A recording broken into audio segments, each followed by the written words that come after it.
తాకట్లో ఉన్న బంగారాన్ని విడిపించి ఆ రోజున మార్కెట్ ధర కట్టి మిగిలిన డబ్బును మీకు అందిస్తుంది కొమ్మూరి గోల్డ్. అంటే ఇప్పుడు in terms of your remunerations అవి ఇప్పుడు బాగా కాస్ట్లీగా ఉన్నావా ఇండస్ట్రీలో? డెఫినెట్గా కొంచెం ఉంటుందిగా, ఉంటుంది. ప్రతి సినిమాలు చేస్తున్నాము. అదే సక్సెస్ వచ్చినప్పుడు ఏంటంటే కొంచెం ఇదివరకు మీద కొంచెం బెటర్గా హీరోగా ఉన్నదానికంటే నాకు తెలిసి నేను ఇప్పుడు బెటర్గా ఉన్నాను అనుకుంటున్నాను. నేను టెన్షన్స్ లేకుండా. డబ్బు కంటే ఇంపార్టెంట్ ఏంటంటే ఇక్కడ మనకి టెన్షన్స్ ఉండకూడదు. ఇక రెస్పాన్సిబిలిటీ 25 సంవత్సరాలు తీసుకున్నాం, 25 years వరకు ఆల్మోస్ట్ నీకు హీరోగానే చేసుకుంటూ వెళ్ళాను కదా. అవును. ఇప్పుడు రిలాక్స్డ్గా చక్కగా మా రోషన్ గారు వచ్చిన తర్వాత వాడు చూసుకుంటూ మనం అలా తన కెరీర్ని చూసుకుంటున్నాం. మన సినిమాలు మనం చేసుకుంటూ మధ్య మధ్యలో కోట బొమ్మలు లాంటి క్యారెక్టరైజ్ మంచి సినిమాలు వస్తే హీరోగా ఒక డిఫరెంట్ కాన్సెప్ట్లో వెళ్దాం అనే ఉద్దేశం కూడా ఉంది. 2-3 జరుగుతున్నాయి మన ప్రాజెక్ట్స్. ఓకే, నేను హీరోగా చేసేది, బట్ డిఫరెంట్ కాన్సెప్ట్ వెళ్దామని. ఓకే, కొత్తగా క్యారెక్టరైజేషన్ కొత్తగా ఉండాలి, మన పర్ఫార్మెన్సెస్ కానీ మనం సోలోగా మనం. ఎందుకంటే ఇప్పుడు ఓటీటీలు వచ్చినాయి, కొంచెం అడ్వాంటేజ్. బాగా ఇదివరకు కంటే ఇప్పుడు బాగా అడ్వాంటేజ్. ప్రొడ్యూసర్లకి చాలా అడ్వాంటేజ్ కదా. అలా నాకు 2-3 అవి జరుగుతున్నాయి. ఇవి కూడా సెలక్షన్ చక్కగా నీట్గా చేసుకుని వెళ్దాం అంటే. అదేలే, అంటే ఇప్పుడు ఎవరైనా ఒక కొత్త డైరెక్టరు ఒక కొత్త కాన్సెప్ట్ పట్టుకొస్తే నువ్వు ఎంకరేజ్ చేస్తావా? 100% డెఫినెట్గా. కొత్త డైరెక్టర్లు కదా, వీళ్ళు మళ్ళీ సరిగ్గా హ్యాండిల్ చేస్తారు. నేను ఎక్కువ చేసిన వాళ్ళే, చిన్న వాళ్ళు చాలా చేశాను నేను. అలా ఏమిడవు, కానీ కొత్తగా ఉంటే డెఫినెట్గా నేను చేయడం జరుగుతుంది. అదేలే, ఆ రోజుల్లో నువ్వు ఈవి సచిన్ అందరితో, ఒక రాఘవేంద్రరావుతో లేదా దాసనారాయణరావుతో దాసనారాయణరావు గారితో యాక్ట్ చేశాను, బట్ ఆయన డైరెక్షన్లో చేయలే. ఆయనతో కలిసి యాక్ట్ చేశాను, దొంగలుడు చిన్నలుడు అని. చిన్నలుడులో చేశాను. చిన్నలుడు 1-2 సినిమాలు చేశాను ఆయనతో. అంత ఆ రేప ఉంది మళ్ళీ, కానీ ఆయన డైరెక్షన్లో చేయలే. అదేలే, ఆయన ఒక్కరినే మిస్ అయ్యావు అయితే నువ్వు. ఆయన డైరెక్షన్లో మిస్ అయ్యాను. అలాగే ఆర్టిస్ట్లో రామారావు గారు మిస్ అయ్యాను. నాగేశ్వరరావు గారితో చేశాను, కృష్ణరాజు గారితో చేశాను, కృష్ణ గారితో చేశాను. తర్వాత ఇంక చిరంజీవి గారు, వెంకటేష్, నాగార్జున, బాలకృష్ణ, శోభనబాబు గారితో చేసావు. శోభనబాబు గారితో చేయలే. ఓకే, శోభనబాబు గారు ఆయన నేను చూడలేదు నేను. అవునా? చూడలేదు, ఎప్పుడు కలవలేదు. అప్పటికే ఆయన ఇండస్ట్రీ వదిలేసి మానేశారు కదా. ఎప్పుడు మానేశారు ఆయన. ఈవి గారి సినిమా లాస్ట్లో ఒకటి చేసినట్టున్నారు, తర్వాత వచ్చిన తర్వాత. ఇప్పుడు నార్మల్గా రామ్ చిరంజీవి గారితో చేసావు నువ్వు, ఆయనతో మంచి క్లోజ్ అసోసియేషన్. రామ్ చరణ్తో కూడా ఆల్రెడీ చేసావు, ఇప్పుడు మళ్ళీ చేస్తున్నావు. అసలు వీళ్ళిద్దరి మధ్యలో నీకు కనిపించే ఒక స్పష్టమైన డిఫరెన్స్ కానీ పోలిక కానీ ఇద్దరిలో? ఇదే నాకు తెలిసి పోలికలే ఉన్నాయి ఎక్కువ. అవునా? ఎక్కువ పోలికలే. అంతేనా? అంటే ఆర్టిస్టుల్ని చక్కగా చూసుకోవడం కానీ, ఇది కానీ ఎక్కువ. అంటే చాలా ఎలా ఉంటుందంటే, ఇప్పుడు అన్నయ్యతో చేసినప్పుడు ఆయన కష్టపడే విధానం, ఇవన్నీ కూడా చరణంలో ఉంటాయి. కష్టపడే విధానం చరణంలో ఉంది. ప్లస్ కామన్ ఏంటంటే చక్కగా ఇప్పుడు మామూలుగా చూసుకుంటే భోజనాల దగ్గర కానీ ఆర్టిస్టులను బాగా చూసుకోవడం కానీ, ఫుడ్ అందరికీ చక్కగా బాగా వచ్చిందా లేదా, బాగుంటుందా లేదా యూనిట్లో చూసుకోవడం, ఇవన్నీ కూడా ఆయనకి ఉంది. చరణ్ కూడా same. Okay, same. Charan is అంటే అనేలాగా డిగ్నిఫైడ్, అంటే ఎక్కడ చాలా పెద్ద, చాలా మెచ్యూర్డ్ గాయ్. చాలా ఈజ్ వెరీ ఇంటెలిజెంట్, చాలా మెచ్యూర్డ్ గాయ్. స్టబ్బన్, చక్కగా నీట్గా ఉంటుంది. కానీ ఆర్టిస్టులు పలకరించే విధానం కానీ, అందరినీ ఓన్ చేసుకోవడం కానీ, ఇవన్నీ సూపర్గా. ఇప్పుడు అన్నయ్య సేమ్ అందరూ, ఇప్పుడు అన్నయ్య సెట్కి వెళ్తే కమెడియన్స్ కానీ వాళ్ళు అందరితో కలిసి ఒక భోజనం చేస్తూ ఉంటారు, అందరిని దగ్గర తీసుకుని మాట్లాడుతూ ఉంటారు కూర్చొని.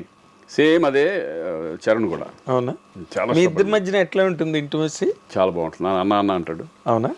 చాలా మంది, అంటే కొంతమంది అయితే యాక్చువల్గా బాబాయ్ అంటారు, అనవచ్చు కానీ, బట్ నన్ను అన్న అంటారు. ఓకే, అన్న అనుకుంటూ ఈజ్ రెస్పెక్ట్ చాలా బాగా ఇస్తారు. ఎందుకంటే అన్న దగ్గర నుంచి వచ్చిన చాలా రెస్పెక్ట్గా. అసలు బాగా ఇష్టంగా నీకు రామ్ చరణ్లో ఈ ఇష్యూ నాకు భలే ఇష్టం అని నీకు? నాకేంటంటే decent, is very decent person. Stubborn and decent. ఆ డీసెన్సీ, ఆ హుందాతనం, అది బాగా నచ్చుతుంది నాకు.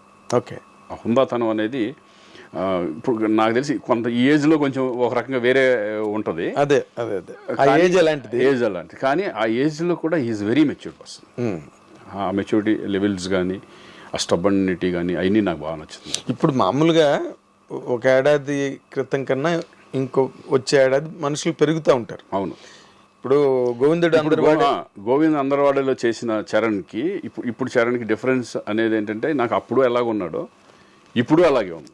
ఇప్పుడు ఎలాగున్నాడో అప్పుడు అలాగే ఉన్నాడు. ట్రిపుల్ ఆర్ అంత పెద్ద సక్సెస్ ఇప్పుడు స్టార్ లెవెల్కి ఇంటర్నేషనల్ స్టార్ లెవెల్కి హాలీవుడ్ వాళ్ళే వెళ్ళిపోయినా కూడా ఆ గర్వం కానీ ఇది కానీ ఆ కించిత్ ఇది కూడా లేదు. చాలా సింపుల్గా ఉంటాడు మామూలుగా. ఇప్పుడు బయట వాళ్ళకి చరణ్ అమ్మో అన్నట్టు ఉంటుంది కానీ బట్ సెట్కి వచ్చేసిన తర్వాత హీఈస్ వెరీ సింపుల్. ఎందుకంటే ఇంటర్నేషనల్ స్టార్ హాలీవుడ్ వాళ్ళే సినిమాలు చేయమని అడుగుతున్నారు పక్కన. లేదండి ఇప్పుడు నేను అనేది ఏంటంటే ఇప్పుడు తారక్తో చేస్తున్నప్పుడు ఫస్ట్ సినిమా నేను తారక్తో చేస్తున్నా ఫస్ట్ టైం. తారక్ కూడా నాకు ముందు నుంచి తెలుసు. నేను సినిమాలు చేయకపోయినా బిగినింగ్ నుంచి మా ర్యాప్ ఉంది. ఎలా మేము ఫస్ట్ బిగినింగే మా ఇంటి పక్కన అక్కడ శ్రీనగర్ కాలనీలో ఉండేవాడు. ఇంకా హీరో అవ్వాలి అప్పుడు. అప్పటి నుంచి తెలుసు నాకు. అప్పుడు ఆయన ఏంటంటే ఎనర్జీ లెవెల్స్ ఎక్కువ. టప మాట్లాడతా చక్కగా గోల చేస్తూ ఉంటాడు. అది ఇప్పటికి తగ్గల. అవునా? ఇప్పుడు అదే సరదా, అదే గోలగా ఉంటాం, ఒకసారి ఏడిపించడం ఈ టైప్లో.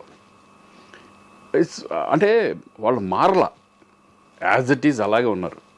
ఇమేజ్ పరంగా ఇమేజ్లు మారతాయి కానీ పర్సనాలిటీ మారలా. అదే మనుషులుగా అలాగే ఉన్నారు, పర్సనాలిటీ మారలా. అది నాకు బాగా అదే. ఇప్పుడున్న యంగర్ జనరేషన్ లో అందరు హీరోలతో చేసావు కదా నువ్వు. ఆల్మోస్ట్ మహేష్ బాబుతో చేయలే, ప్రభాస్ వీళ్ళతో కొంతమందితో చేయలే. అంటే చాలా స్టార్ట్ అయింది కదా నాకు.